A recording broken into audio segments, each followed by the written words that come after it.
There's been lots of interesting rumors that have come out over the last couple of days about games coming to Xbox, and I just want to talk about them.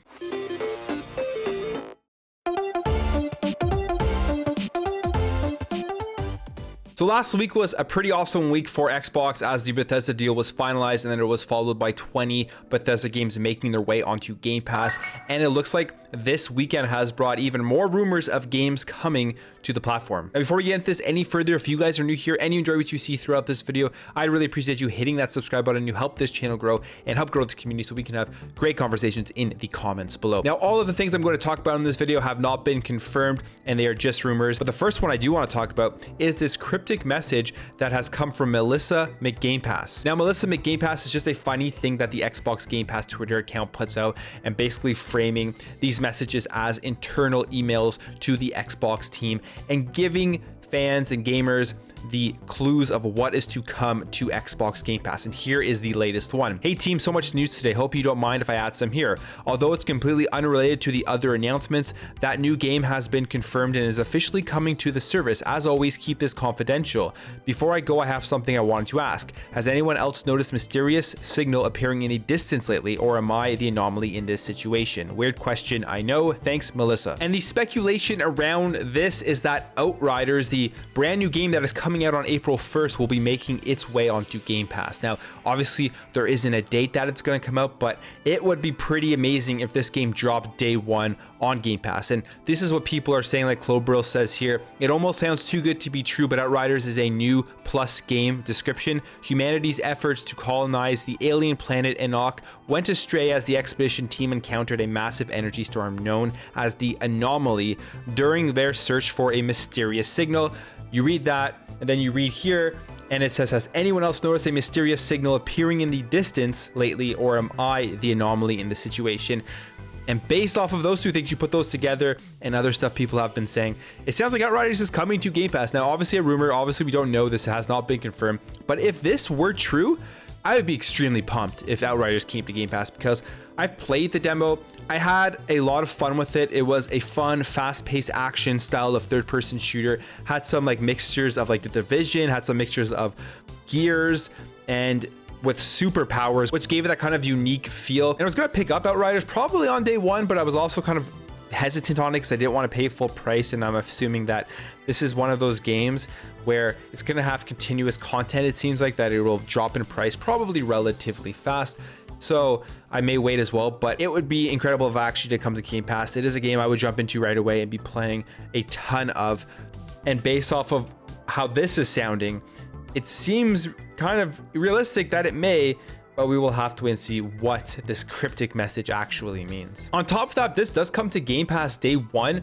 It really shows the strength and relationship between Xbox and Square Enix. Now, this game is being developed by People Can Fly, being published by Square Enix, and we've seen already Final Fantasy games coming to Game Pass. So it shows that Square Enix and Microsoft are working together when it comes to bringing out their games to Game Pass. I'm sure Square Enix is seeing an uptick in the amount of people playing the games on there, and they're probably pretty happy with the results, like EA has been, like Sega has been, like other developers have been, by putting their games on Game Pass. And they're probably thinking with Outriders, since it is a co-op game, I don't think it's technically a live service game, but it is a game where you go through with a friend and you take on bosses and you get gear, and it kind of has like looter shooter elements to it. But it will be beneficial if it does come to Game Pass, because you're going to have an instant access to 18+ million people who are going to be able to play it. And if you're somebody out there looking to play it with somebody else in co-op, it'll be a lot easier to find that person if it does come to Game Pass. And you never know, with a co-op game, you have a friend that's playing it.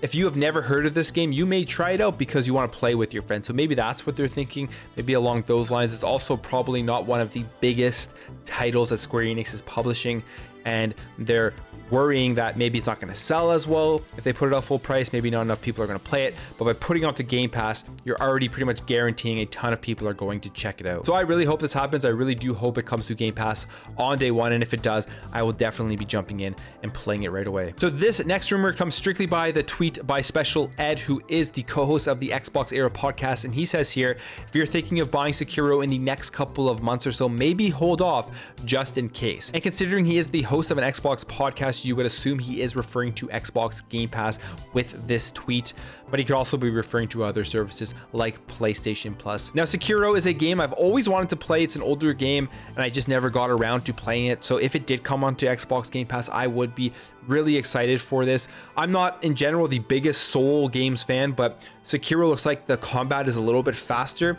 and that's kind of more my style, even though it still looks very punishing. So I would love to check out this game if it were to make its way onto Game Pass, and I think it would be a big hit. My one thing with this, now correct me if I'm wrong on this, but I don't know how many games published by Activision are actually on Xbox Game Pass. So I don't know how the relationship is between Activision and Xbox when it comes to putting the games on the service. But I think if this game were to drop, it would just be a big step in the right direction for getting more games published by Activision on the service. I've said this in previous videos, and I think publishers and developers are seeing the success of their games on Xbox Game Pass, and the word about that is getting around in the industry that if you put your game on Game Pass, people are going to play it, you're going to make money off of it, and your games overall are just going to be more successful because of that. So maybe we'll start to see more games from more developers and more publishers coming in the future. And then finally, this one comes from the Xbox 2 podcast, which is between Randall Thor and Jez Corden. And they basically just talk about reports of being heavily involved with big third-party studios for future exclusives, and here is what they say. I know Microsoft is heavily involved with some third-party studios right now for exclusives. Some of the projects I've seen pitched are the kind of games that I'd expect to be sort of on the level of sort of like where Bungie was with Halo back in the day. The kind of 10-year plan sort of thing like Asobo doing with Flight Simulator. So that's actually exciting. They're probably looking at games that are early on in their development stage, in their creative idea stage, and they're getting an idea of where these games could go. And they're probably thinking about making a deal with these third-party studios now, so when these games are ready, that they're going to come on to Xbox Game Pass.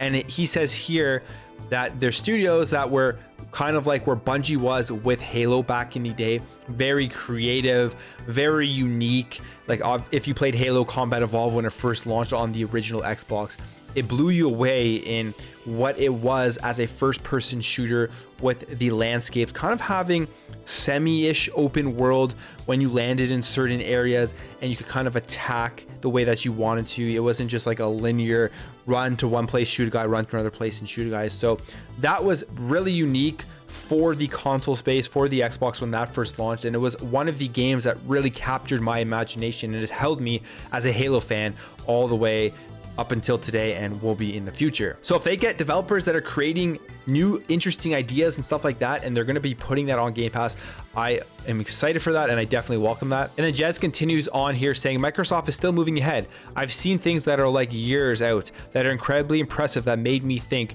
that some of the studios involved could end up being acquired because of the scale of some of these projects. But it's so early that these things might never come to fruition. You know, I always think back to Scalebound, Phantom Dust, these games that were sort of announced that never sort of appeared. More games that we ever know that never get off the ground or get past the prototype stage. I don't like teasing things that are really far out because it leads to the disappointment. But you know, for the sake of the podcast and for you guys, I will just say that Microsoft is always planning things. It's not like they bought Bethesda and thought, okay, we're done now. They ain't done. Some of the things they are exploring is just crazy. I don't know about you, but hearing that, even if some of this stuff may not come to fruition, even if we end up extremely disappointed like I was when Scalebound got canceled, I am extremely happy to hear stuff like this because it shows that Xbox is continuously forward thinking and looking into the future as to how they can improve the platform, how they can improve this service, and what more can they bring to gamers that will give us the best place to play going forward. And I think since Phil Spencer has taken the reins of Xbox, it's been proven Microsoft has really been forward thinking with their strategy for video games and kind of knowing as a company what they do best, being a software company, making Game Pass, making the ecosystem a place where it can be accessed in multiple places, so as many people as possible within the ecosystem are going to be able to enjoy games. You can see they have planned for the future, and right now it's all starting to come and roll out in a positive way with the Bethesda deal, with the success of Xbox Game Pass, with the Xbox Series console. So this has no meat to it as to what we could potentially be getting, but it does show that the forward thinking is continuing. It is not stopping with that Bethesda deal, and we can continue to see some interesting stuff from Xbox in the future. Anyways, guys, that's it for me. We just got the finalization of the Bethesda deal. We got the 20 Game Pass games. Last week was crazy. Now we're getting all of these rumors continuing to swirl around the Xbox world, and I would love to hear all your thoughts on what you think about these rumors and if you think any of them are going to come true. If you enjoyed this video, make sure to hit that thumbs up button. If you're new here and you liked what you see throughout this video, I'd really appreciate you hitting that subscribe button to help this channel grow and help grow this community so we can have some great conversations in the comments below. Thank you again for watching. Thank you for your support, and I'll catch you in the next video.